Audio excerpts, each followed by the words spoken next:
26 तारीख को पूरा 6 महीने हो जाएंगे और सरकार को 7 साल हो जाएंगे 26 तारीख को ही। सरकार बात नहीं मान रही, 6 महीने आंदोलन को चलते हुए हो गए। दिल्ली को बहुत बॉर्डरों से घेर कर रखा है।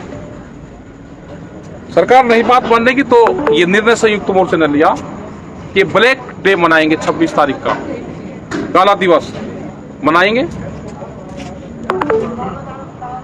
काले झंडे अपने घरों पर लगाएंगे, अपनी गाड़ियों पर लगाएंगे, अपने ट्रैक्टर पर लगाएंगे और 10-11 बजे के आसपास सुबह किसी भी टाइम जिसको टाइम मिले वो अपने गांव में, अपने चौराहे पे, अपने शहर में कहीं पे भी सरकार का पुतला दहन करेगा। ये निर्णय वहां पर लिया गया है क्योंकि सरकार बात नहीं मान रही। कोरोना काल है, बड़ा प्रोग्राम दूसरा नहीं कर रहे, इसलिए ये है कि 26 तारीख को 6 महीने हो जाएंगे तो काला दिवस मनाया जाएगा।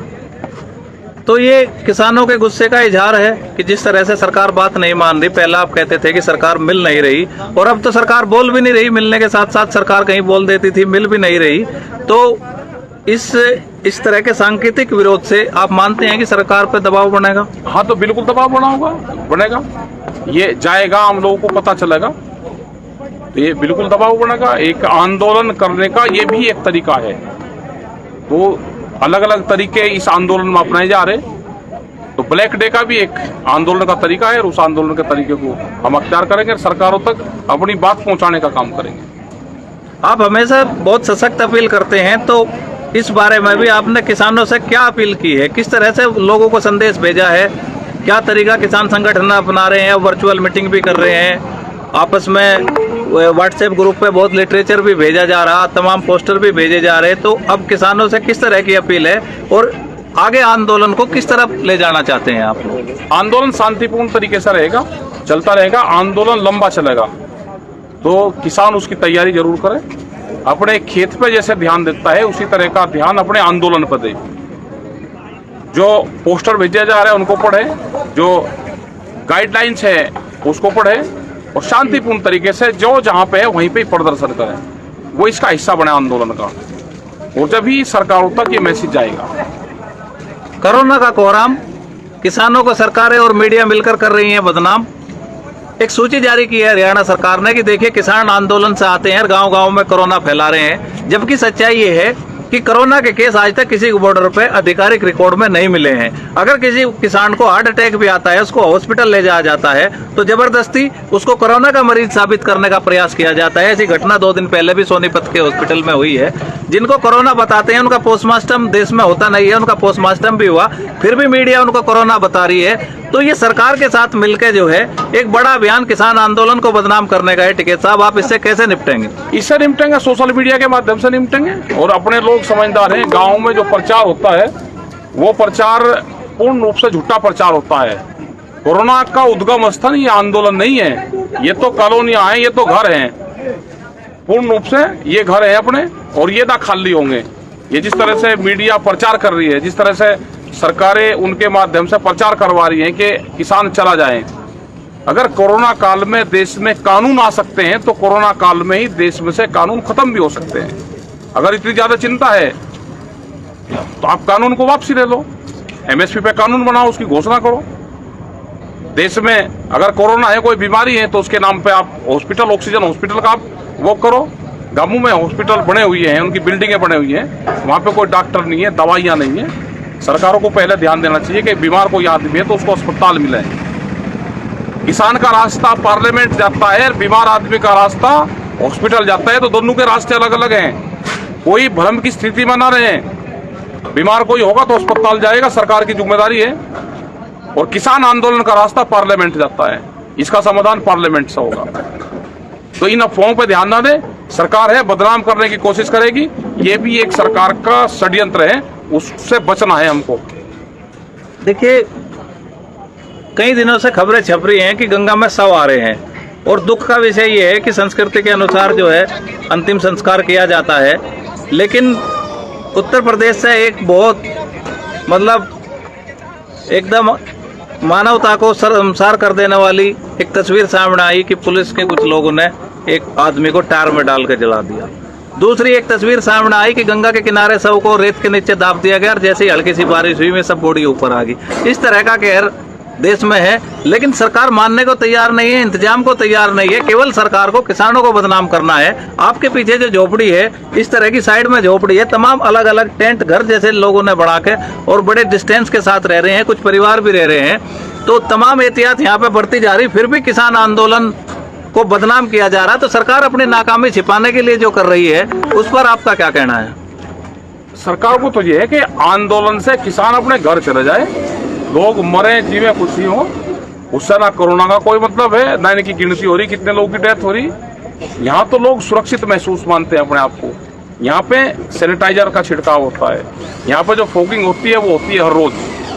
तो यहाँ पे बीमारियां नहीं है।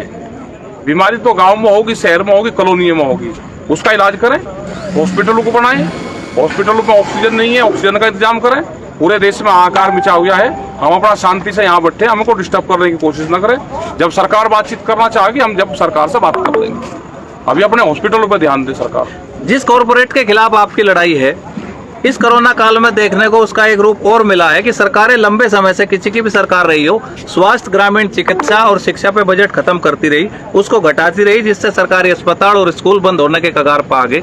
आज भी वही स्थिति है, लेकिन वर्तमान में ये तमाम शिकायतें आ रही हैं कि प्राइवेट जो निजी अस्पताल है, उनको लूट की छूट मिली हुई है। 5 लाख रुपए एडवांस में जमा कराते हैं। कोरोना का इलाज अगर होता है तो वो 10 लाख रुपए से लेकर 50 लाख रुपए तक दिल्ली एनसीआर में होता है। तमाम उपकरण छोटे जो शहरों में है, उसी इलाज के वो 5 से 10 लाख रुपए लेते हैं। सरकारी सिस्टम ध्वस्त हो चुका है, लेकिन सरकार अभी उसको मान नहीं रही है। सरकार ने एक पैकेज बनाया है कि 50,000 करोड़ रुपए का लोन सस्ती रियायती दरों पे निजी अस्पतालों को देंगे। अगर यही काम सरकारी अस्पतालों के लिए किया जाता तो इसका क्या लाभ होता? और जिस तरह से निजीकरण को बढ़ावा दिया जा रहा, तो इसके इफेक्ट आप देख चुके हैं। तो इस पर आपकी क्या राय है?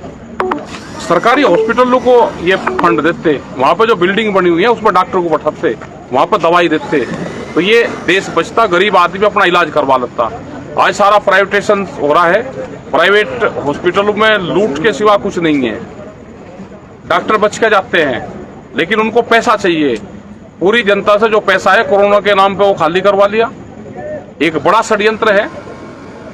सरकारी हॉस्पिटल, हमारे सरकारी डॉक्टर, उसके इंतजाम करना चाहिए था। उतना फंड उन पर हम लगाते तो उससे ज्यादा फायदा हो जाता।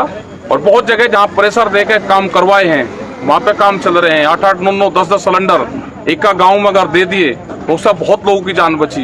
यहाँ पे जो सिख समुदाय हैं, इंटरनेशनल खालसा के माध्यम से जो यहाँ पे गाजियाबाद में लंगर चला गया ऑक्सीजन का, उससे कई हजार लोगों की जान यहाँ पे बची। संयुक्त मोर्चे उनका धन्यवाद कर रहा, उनके साथ में हमेशा रहता है।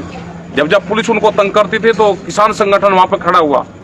और आज यही सरकारें, यही अधिकारी उसकी तारीफ कर रहे। आज उनको पूर्ण रूप से वे फैसिलिटी अवेलेबल करवाई। अगर वो पहले से ही करवा देते तो बहुत लोग ऐसा है कि जो इसमें योगदान दे सकते हैं। बहुत जगह हमने अपने सिलेंडर भिजवाए तो उन सिलेंडरों से लोगों की जान बची है।